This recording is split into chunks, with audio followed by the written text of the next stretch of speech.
A super stacked UFC 259 card goes down this Saturday with 3 UFC titles on the line as Petr Yan fights Aljamain Sterling. In the co-main event, Amanda Nunes fights Megan Anderson, and the card is headlined by the much-awaited super fight between light heavyweight champion Jan Blachowicz and middleweight champion Israel Adesanya. And you can watch it go down live by ordering UFC 259 pay-per-view, which will be exclusively available on ESPN Plus. And when you order UFC 259 pay-per-view on ESPN Plus, you get a chance to get 1 full year of ESPN Plus subscription for just $20. So do not wait. Sign up for ESPN Plus by clicking the link in the description and order UFC 259 pay-per-view today.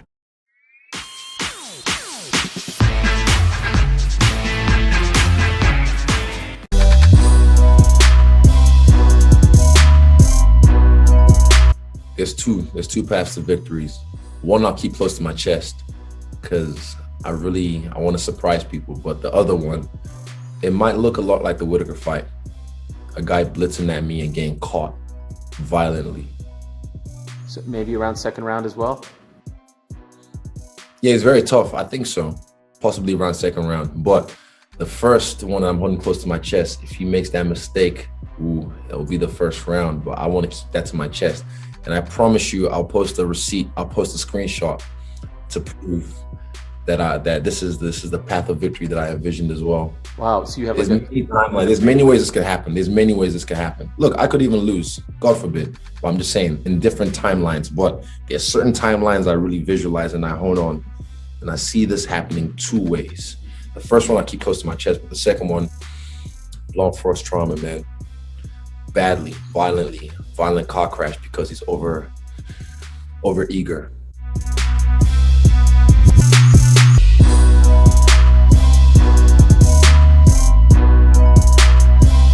Aljo have game plan. He won't only do submission, yeah, only do takedown. He talked about I do takedown. It's for easy for me. It's not good when you have one game plan. After he have 2 game plan. 1 game plan he did takedown, and second game plan he will running, yeah, bicycle. He will run away. You're saying? It's game plan mouse, yeah.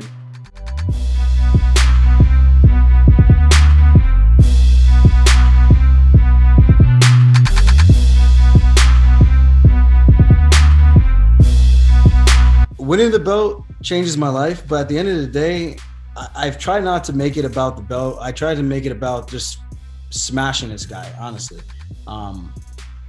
If I start thinking about, like these other guys start thinking about doing movies and all these other things, you could get distracted with some of those stuff, trying to, counting your chickens before they hatch. I know Petr Yan's a tough dude. I know I'm a tough guy as well. He's got a puzzle I need to figure out. I've got a puzzle he needs to figure out. So I'm not really thinking about all the things for after. Right now, the focus is getting the weight off. That's the first fight, and then the second fight is I gotta smash this guy. That's really it. I'm not thinking about anything else.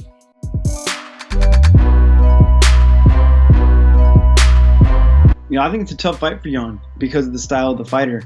I think Jan's the better, well-rounded fighter. He's got more of the skills and more aspects of fighting. But Sterling's wrestling is really aggressive, right? His striking looks real uncomfortable. He doesn't really set anything up. He just kind of bombs kicks nonstop, right? Kind of got that distance, right. But then he grabs a hold of you. He's got great wrestling, and his jiu-jitsu is amazing as well, too. I mean, we watched him take Sandhagen out in 45 seconds. We watched him do a lot of great grappling in some of his fights. So I think it'll be a tough fight because I do think that Jan's maybe biggest weakness is his wrestling. Yeah, I know he lost in the past to a guy that's in Bellator just by getting out wrestled. So we'll see the gains that he's made in his MMA wrestling. I would still probably put my money on Jan just because he's a little more well-rounded, structurally and technically on his feet. I think he'll be able to keep the distance good enough, but you can't underestimate a tough-nosed wrestler. So. Yeah, I mean, he can't be counting his chickens before they hatch because he's trying to call me out, but he's got to get past Sterling and make sure he can and stay on top.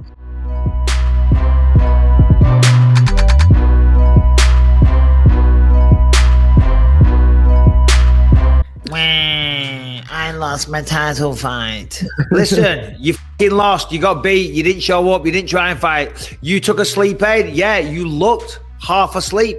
He looked half asleep in that fight because he didn't do call. Saying he was drunk in the octagon still, don't buy that. Why don't I buy that? Well, because they're in fucking Abu Dhabi and they're doing it on California time. So he didn't walk into the octagon until fucking 6 o'clock in the morning the day after. So unless he was getting pissed that day without going to sleep, that's highly unlikely. A bottle of wine, I'll do 2 bottles of wine. I'll be drunk, but I'll still be okay the next day. I think there's been a couple of excuses now, hasn't there, Harrington? I think there has been. I think this isn't the first excuse from Costa that we've had. There was something else at the time. The reality is he didn't show up in that fight, and he's trying to excuse it, and he's trying to come up with things, and sleep aids, and this, and dick pills, and bottles of wine, and silk shirts. And we were talking about this last week about Dominick Cruz. When he lost to Henry Cejudo, he came, he blamed Keith Peterson, and it was an early stoppage, and the referee had smelled of cigarettes and alcohol. And I get it. And now we've got Paulo Costa saying, well, I drank red wine the night before. Well, because what are the alternatives? The alternatives are admitting and saying to the world, I, as a professional fighter on my best form, went out there and got my ass kicked royally. You know what I mean? And that, that's not good for him to accept that. His ego won't allow him to accept that. Maybe that is what happened, but I suspect it wasn't. And I understand, because as fighters, you're going to have ultimate confidence. So you're going to almost convince yourself that, no, I would beat him. If everything was perfect, I'd destroy that guy. But on this occasion, it wasn't for this reason.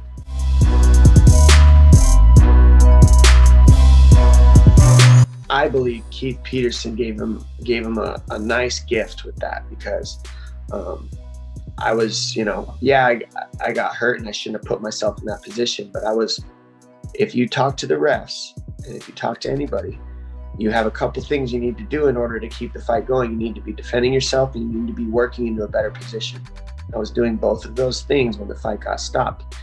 You can't be knocked out while you're standing up on your feet while somebody's hanging on you. Like I was okay. And so it was hard for me to get stopped when it was a premature stoppage 100%. I don't believe I lost that fight. I believe Keith Peterson took that fight. Now, I say that in the midst of somebody who always takes responsibilities for his losses. I lost to Cody Garbrandt. Now, I think I won, probably 2 out of 5 of those rounds against Cody, but he won 3 out of 5. So I would say he won that fight. And I take responsibility for losing that fight. This fight was different. That's what was tough about it. It was the referee stepped in, and I specifically asked the ref, make sure you let me go in there and fight till the bitter end. And he couldn't, when he wouldn't make eye contact with me, and I told him that specifically in the back, and I had to ask him 2 times to restate the rules to me because he wasn't all there in the back. All that led into me acting the way that I did after that fight and saying the things that I said. And I'm going to definitely request, and I can only hope and pray that the commission honors my request to not have him in my cornering or refereeing my fight. I can't guarantee it. The commission does whatever they want, and I respect them and their decisions. But I don't believe he's a competent ref with the way that he treated my fight and the way that he treated it before the fight happened. The way that I saw him go through the rules in the back. I've never had a referee that I've had to say, hold on, stop. Can you start all over again? I can't understand anything you're saying, and you're not looking in the eyes. Are you here? Are you present? And I don't know if he was nervous or what he had going on, but I've never dealt with that. I've had more than 20 fights, 25 fights close to. Never, ever had a situation with a referee where I had to pull him into the conversation and make him present.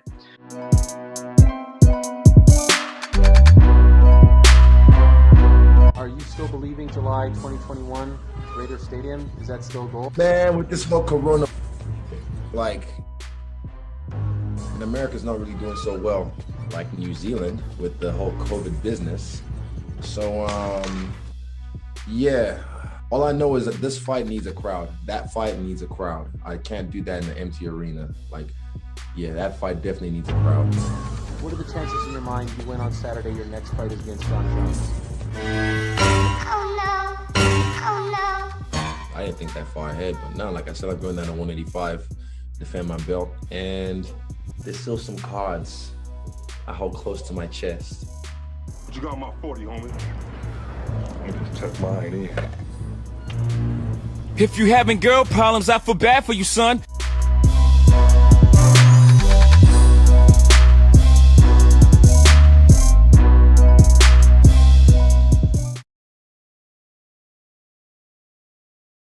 You're gonna see, legendary Polish power against Nigerian power.